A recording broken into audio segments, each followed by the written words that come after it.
Good evening everyone. Last तक मेरी आवाज़ आ रही है? So as you know that I'm Fiza Sufyan. I'm here for poetry. First of all मैं किसी और की एक नज़म सुनाऊंगी and then I'll end up with some of the verses I wrote today. वो rough है but that's okay. So the poem is by Suhaib Mughira Siddiqui. I hope you guys know him. And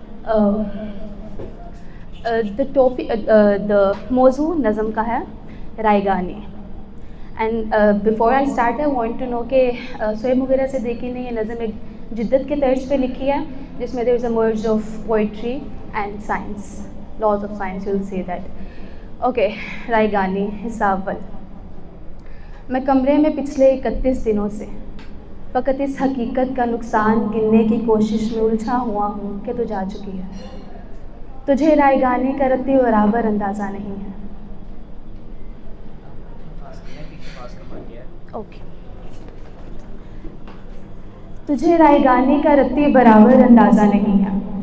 तुझे याद है वो ज़माना जो campus की पगडंडियों पे टहलते हुए कट गया था. तुझे याद है जब कदम चल रहे थे कि एक पैर तेरा था और एक पैर मेरा. कदम वो जो धरती पे आवाज़ करते कि जैसे हो रागा कोई मुतरिबों का. कदम जैसे साबा गमा पाका सारे वो तबले की तिरखिट पे तक दिन दिनक दिन दनादन बाहम चल रहे थे. कदम चल रहे थे. कदम जो मुसलसल अगर चल रहे थे तो कितने गवैयों के घर चल रहे थे. मगर जिस घड़ी तूने उस राह को मेरे तन्हा कदम के हवाले किया उन सुरों की कहानी वही थम गई. कितनी फनकारियाँ, कितनी बारीकियाँ, कितनी कलियाँ बिलावल गवैयों के होंठों पे आने से पहले फना हो गई. कितने नुसरत फ़तेह, कितने मेहदी हसन मुंतज़िर रह गए कि हमारे कदम फिर से उठने लगे. तुझको मालूम है जिस घड़ी मेरी आवाज़ सुनकर तू एक ज़ाविये पे पलट के मुड़ी थी वहाँ से रिलेटिविटी का जनाजा उठा था कि उस ज़ाविये की कशिश में ही यूनान के फ़लसफ़ी सब ज़मानों की तरतीब बर्बाद किए तुझे देखने आ गए थे कि तेरे झुकाव की तमसील पे अपनी सीधी लकीरों को खम दे सके, अपनी तिरछी गर्दनों को लिए अपने वक्तों में पलटे ज्योमेट्री को जन्म दे सके. अब भी कुछ फ़लसफ़ी अपने फीके ज़मानों से भागे हुए मेरे रस्तों में आंखें बिछाए हुए अपनी दानिश में यूँ खड़े हैं कि जैसे वो दानिश का मंबा यहीं पे कहीं है. मगर मुड़ के तकने को तू ही नहीं है. तो कैसे फ्लोरेंस की तंग गलियों से कोई डाविंची उठे, कैसे हिस्पानिया में कोई पिकासो बने. उनकी आंखों को तुझो मयसर नहीं है. ये सब तेरे मेरे एक ना होने की कीमत अदा कर रहे हैं कि तेरे ना होने से हर एक ज़मां में, हर एक इल्म फ़न में, हर एक दास्तां में कोई एक चेहरा भी ताज़ा नहीं है. तुझे रायगानी का रत्ती बराबर अंदाज़ा नहीं है. रायगानी हिस्सा 2. इसके 3 पार्ट्स हैं लेकिन अभी के लिए सिर्फ 2.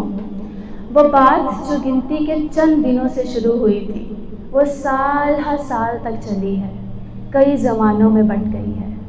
मैं इन ज़मानों में लम्हा लम्हा तेरी नज़रों के बिन रहा हूँ. मैं अब तलक तेरे जाने का बाकी नुकसान गिन रहा हूँ. मुझे ज़माना ये कह रहा है कि रायगानी मुबालगा है. भला तेरी जुदाई का दुख ज़मा मकाम को हिला रहा है. भला रिलेटिविटी की साइंस किसी के मुड़ने से मुंसलिक है. इन्हें बताओ तुम्हारे जाने का दुख लेकर फ़कत वो मैं ही नहीं था जो ज़र्रा ज़र्रा बिखर गया था. तुम्हारे जाने के कुछ दिनों में हमारा हॉकिंग भी मर गया था और उसकी थेरी के वो काले घड़े जिन्हें हमेशा तुम्हारी आंखों में देखना था वो मेरे चेहरे पे पड़ गए हैं, वो मेरी आंखों में गड़ गए हैं. तुम्हारे जाने के बाद सब कुछ एक 80 के ज़ाविये पे पलट गया है कि मेरा होना तेरे होने से मुंसलिक था, कि मेरा होना तेरे होने से मुंसलिक था. तुम्हारी आंखों की रोशनी थी तो मैं भी दुनिया में हो रहा था. तुम्हारे लहजे के सुर मिले थे तो मैं बना था. तुम्हारे हाथों का लम्स हाथों को मिल रहा था तो देखता था हमारे हाथों के एटमों की इत्तिफाक की क़ुव्वत कशिश में कैसे बदल रही है. मगर अब तेरी नज़र नहीं है, तुम्हारा लहजा भी अब नहीं है. तो तुम बताओ मैं किस तरह अपनी हस्ती को नेस्ती से जुदा करूँगा. मैं दंग आँखों से सारी दुनिया को देखता हूँ और अपने होने की कोई इल्लत तलाशता हूँ. अजीब तरह का बेनिशान बेमुकाम दुख है. समझने वाले समझ गए थे ये रायगानी है. رائگانی تمام صدیوں کا خام دکھ ہے، میں اب حقیقت سمجھ رہا ہوں، تمام دکھ تھا، تمام دکھ ہے۔ تمہیں بتاؤں کسی کے ہونے کی کوئی وجہ کہیں نہیں ہے۔ اگر تو نچے نہیں مرا ہے تو اس سے پوچھو کہ کیا کریں گے زمین پہ رہ کے۔ پلے بڑھیں گے، بقا کی خاطر لڑے مریں گے، پھر اپنے جیسے کئی جنیں گے اور اس جہاں سے نکل پڑیں گے۔ اور جن کو جنیں گے وہ سب کے سب بھی یہی کریں گے، پلے بڑھیں گے، لڑے مریں گے، اور ان کے بچے اور ان کے بچے۔ یہ کیا تماشا ہو ہے، یہ زندگی ہے تو آتھو ہے۔ اس کراہت کے ساتھ کتنے زمانے گزاروں، میں کس مروت میں رائگانی کا دکھ گلے سے لگا کے رکھوں۔ تمہیں بتاؤں کہ یہ اذیت بھی بے پناہ ہے، میں ایسی حالت میں جس جگہ جتنے دن رہا ہوں، میں اب تلک تمہارے جانے کا باقی نقصان دیتا ہوں۔ اینڈ لاسٹ ون، یہ بہت رف سی آج ہی میں نے لکھی ہے، تو please sorry if you don't like that. The topic is letting them go. I remember that night very clearly, hands shivering and breathing merely. The last text at 11:03 at night, when all the lights left my sight. Putting my phone down, I looked at the sky, eyes blurring, and I said with a sigh, God, I begged you, I was not that brave. For once, let me have what my heart craved.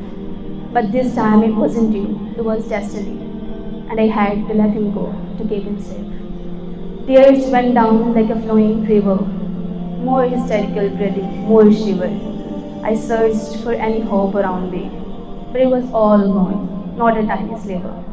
At first I tried to run away from this pain, searching for any sort of comfort I could gain. But soon the realization dawned upon me. It was his pain that was keeping me sane. The thought I wouldn't be able to survive. I forgot to live, let alone thrive.